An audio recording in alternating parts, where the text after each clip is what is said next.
നമസ്കാരം, മലയാളി വാർത്തയിലേക്ക് സ്വാഗതം. മണ്ണിടിച്ചിലിൽ കാണാതായ കോഴിക്കോട് സ്വദേശി അർജുനായുള്ള തിരച്ചിൽ 8ാം ദിവസവും തുടരുകയാണ്.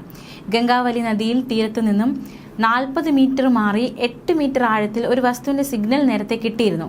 എന്താണ് ഇതെന്നറിയാനുള്ള ആകാംക്ഷ ശക്തമായിരുന്നു. ഈ പ്രദേശം കേന്ദ്രീകരിച്ച് പരിശോധന നടത്തും. നാവികസേനയാണ് തിരച്ചിൽ നടത്തുന്നത്. തിരച്ചിലിനായി കൂടുതൽ സേനയും ഉപകരണങ്ങളും ഉണ്ടാകും. ലോറി ഉടമ മനാഫിന്റെ ഒരു പ്രതികരണവും കൂടി വന്നത് ഏറ്റവും ശ്രദ്ധേയമാവുകയാണ്.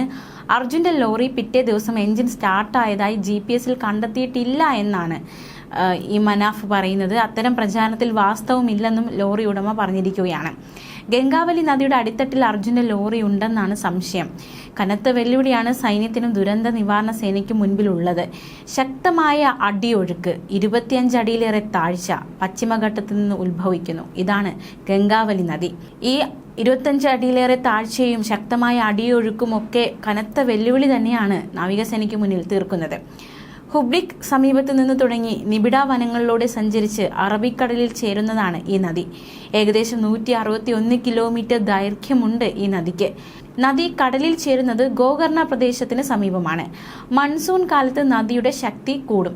നദീതീരത്തുള്ളവർ ഉപജീവനം കരിമ്പ് കൃഷിയിലൂടെയാണ് നടത്തുന്നത്. നദിക്ക് വിവിധ സ്ഥലങ്ങളിൽ 300 മീറ്റർ മുതൽ 1/2 കിലോമീറ്ററോളം വീതിയുണ്ട്. ഷിരൂർ കുന്നിൽ നിന്ന് ഇടിഞ്ഞു വീണ മണ്ണ് പുഴയിൽ ചെളി രൂപത്തിലാണ് വീണ് കിടക്കുന്നത്. ഈ മണ്ണിനടിയിൽ 8 മീറ്റർ താഴ്ചയിൽ ലോറി ഉണ്ടെന്നാണ് നൂതന റഡാർ ഉപയോഗിച്ച് കണ്ടെത്തിയ സിഗ്നൽ നൽകുന്ന സൂചന. കരയിൽ നിന്ന് 40 കിലോമീറ്റർ അകലെയായിരിക്കാം ലോറി എന്നാണ് നിഗമനം. ഇതുവരെ സ്ഥിരീകരിച്ചിട്ടില്ല. വേറെ വല്ല വാഹനങ്ങളും ആകാനുള്ള സാധ്യതയും തള്ളിക്കളയാനാകില്ല. ഈ പ്രദേശത്ത് രാവിലെ മുതൽ മഴ ശക്തമായിരുന്നു. മഴയിൽ ഗംഗാവലി നദി നിറഞ്ഞ് കവിഞ്ഞൊഴുകുകയാണ്. പുഴയിലെ മണ്ണ് നീക്കൽ വലിയൊരു വെല്ലുവിളി തന്നെയാണ്. അത് അത്ര എളുപ്പമാകില്ല. JCB ഉപയോഗിച്ച് മണ്ണിടിച്ച് ടിപ്പർ ലോറികളിൽ കയറ്റി മറ്റൊരിടത്തേക്ക് മാറ്റിയാണ് കരയിൽ തിരച്ചിൽ നടത്തിയത്. എന്നാൽ പുഴയിൽ എങ്ങനെ മണ്ണ് മാറ്റും എന്ന ചോദ്യം വളരെ ശക്തമാവുകയാണ്. സൈന്യത്തിലെ എഞ്ചിനീയറിംഗ് വിഭാഗത്തിൽ പാലങ്ങളും റോഡുകളുടെ നിർമ്മാണത്തിൽ വൈദഗ്ധ്യമുള്ള സംഘമാണ് സൈന്യത്തിനൊപ്പം എത്തിയിട്ടുള്ളത്. ഇവർക്കിത് അധികം പ്രയാസമില്ലാതെ സാധ്യമാക്കാനാകുമെന്ന പ്രതീക്ഷയാണ് ഇപ്പോൾ ഉള്ളത്. ദേശീയപാത നിർമ്മാണ ഏജൻസികളുടെ സഹായം തേടുമോ എന്നതും വലിയൊരു ചോദ്യം തന്നെയാണ്.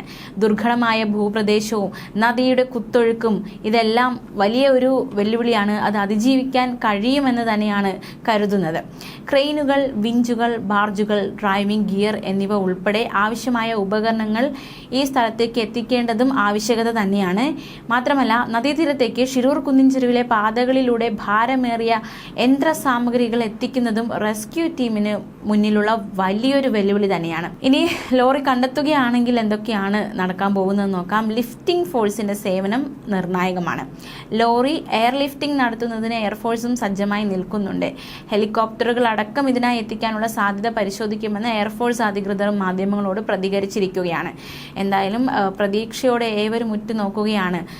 ഈ ഒരു അന്വേഷണം, അർജുനായുള്ള പരിശോധനയും അന്വേഷണവും ഒക്കെ ശക്തമായി തന്നെ തുടരുകയാണ്. കഴിഞ്ഞ ദിവസം മണ്ണ് നീക്കമായിരുന്നു നടന്നത്. മണ്ണ് നീക്കി കഴിഞ്ഞപ്പോൾ ഏതാണ്ട് തീരാറായപ്പോൾ വൈകുന്നേരത്തോടെ പുറത്തു വന്ന വിവരം ഈ കരയിൽ ലോറി ഇല്ല എന്നായിരുന്നു. കരയിലില്ലെങ്കിൽ പിന്നെ പരിശോധന പുഴയിലേക്കായിരിക്കും. എന്തായാലും പുഴയിലെ പരിശോധന തുടങ്ങിയിരിക്കുകയാണ്. തീർച്ചയായിട്ടും പ്രതീക്ഷയോടെ ഏവരും ഉറ്റുനോക്കുകയാണ്. ന്യൂസ് ഡെസ്ക്, മലയാളി വാർത്ത.